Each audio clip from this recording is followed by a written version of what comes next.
Well, joining me today on The Middle is the one and only Keltie Knight. Keltie is a 2-time Emmy-winning entertainment host and 1/3 of the LadyGang, which, if you haven't heard, is one of the most popular podcasts for women in the whole wide world. So popular that when they wrote a book, it became an instant New York Times bestseller. The book is called Act Like a Lady. Keltie, welcome and congratulations. Oh my God, Ashley, that was so nice. Well, you always give the best intros, so I had to reciprocate. But when someone does your intro, you're like, oh my God, 2020 wasn't as much as a dumpster fire as it feels like, you know? So that was so nice. Thank you. Of course. So for people who don't follow the LadyGang and maybe haven't read the book yet, give me a brief synopsis of what it's all about. So LadyGang was essentially myself and my 2 co-hosts, Becca and Jack, making our own sort of seat at the table. The podcast itself is on Tuesdays and Thursdays, and it's just kind of this wild, wacky community of women, and we just sort of stumble through womanhood together. Sort of no topic is off limits. We talk about everything from our marriages to our miscarriages to our hormones to what we think of Brad and Jennifer reuniting at the SAG Awards this year. So it's kind of a mix of all things. I think right now community is so important, and we've spent so much time away from our friends this year that people are really sort of finding communities in weird spots and friends. So and then that sort of made the book, and the book is our advice, our bad advice, our tales of caution, a bunch of personal essays and some drawings and cartoons. And it's just sort of like one of those easy read, sort of beach read books where you can read a little essay and then pause and then read another little essay and pause. So we knew our girl was not in it for like a 800-page Barack Obama book. We're like, okay, we're gonna make this easy for you.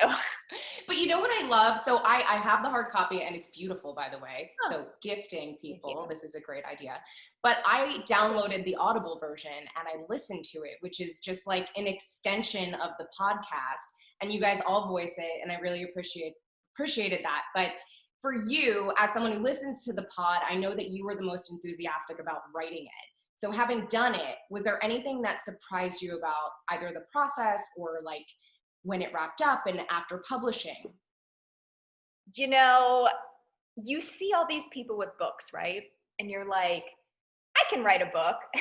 Because all these people are doing it. So I have like so much sleep in my eyes. And like old lashes from yesterday. Okay. Yeah, you're like, oh, well, this TikToker wrote a book. It can't be that hard, you know? It's so much harder than you think. And I think it's because we really discounted how many people are using ghostwriters to write these like memoirs and advice books and things like that. Like one of our first meetings at the publisher, they're like, yeah, and then the ghostwriter will come out of your budget. And you're like, wait, what? Ghostwriter? Like, no, we're writing the book. And so we wrote every word, every misspelt word in the book, every grammatical error. That's us. And so it was just so much harder than we thought. I was like, we're just going to write and then it's just going to be out. It was just intense, but one of the most fulfilling things that I think I've ever done in my life, for sure. So would you do it again? Absolutely. And currently right now, Jack and I are like ready to go, and we are trying to make Becca write another book. She did not want to write the first one. She was not even excited when we became New York Times bestseller. She was like, oh yeah, okay, well, yeah, I guess you did tell me. So right now we're trying to figure out what it would be, because we shared like so many of our best stories in this one. I'm like, do I have any more stories, or should we have our community write stories? So please let me know what you think. I'm so excited. Oh, I can't wait to see what comes next for you guys, because you're so entertaining together. And I appreciate too, because I feel like you're so different, but the way that you mesh, and I love that you're like my age group. I feel like there's so much for like the young 20s, and then there's so much for like after. So it's nice to feel that relatability. So I appreciate it, and thank you. And obviously your millions of followers feel the same way. And I have to tell you too, I also love Klondike bars, so I relate to you on that. And Matt Nathanson, I am such a fan. We're like the same person. So we're like the same person. When Becca pushes me off a bridge for making her write a book, Ashley, you're in. Like, okay, it's great. go, put your top knot in. You have a top knot right now. Like, you're in LadyGang. I'm sure with what you've done in your career, you're probably very organized. You can make shit happen. Like, this is going to be amazing. Very type A. Wait, but I have to tell you the story of how I discovered Matt Nathanson. Okay. My boyfriend in 9th grade, he forgot my birthday. And so he ran out to his car and gave me the, what CD was it? The Beneath These Fireworks CD, yes. I think it was. Okay. And he's like, oh, here, this is for you. And I had never heard of Matt Nathanson. And I was like, thanks. But it was the best. I mean, obviously, like, we broke up soon after, and that was great. But I was like, this is the best thing that came out of it, because then I discovered Matt, and I've been a fan ever since. It was so funny. My husband the other day was like laughing at me, and he goes like, I don't, like, what is it? Like, is it the songs? Is it? And I'm like, it's the whole package. It's like the best songs, the best lyrics, coming from like an underdog. Like, it's just relatable on all terms. So if you're not listening to Matt, you got to get him. Definitely. So what's your next goal? I mean, writing a book is obviously huge and making the New York Times bestseller list. So what if, for 2021, what's on the manifestation list? I know. I'm not quite finalized on that.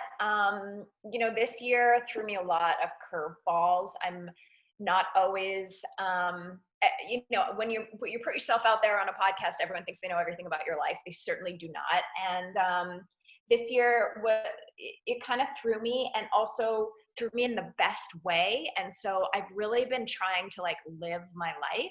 You can probably really understand this when you're on television and you have a high pressure job that kind of everyone wants in this very, very competitive world. You're just hustling all the time. Like, there's no stop to be like, oh, good job, you did it. Right. Like, there's no stopping. And so this year really forced me personally to stop and be like, what do I like about being alive?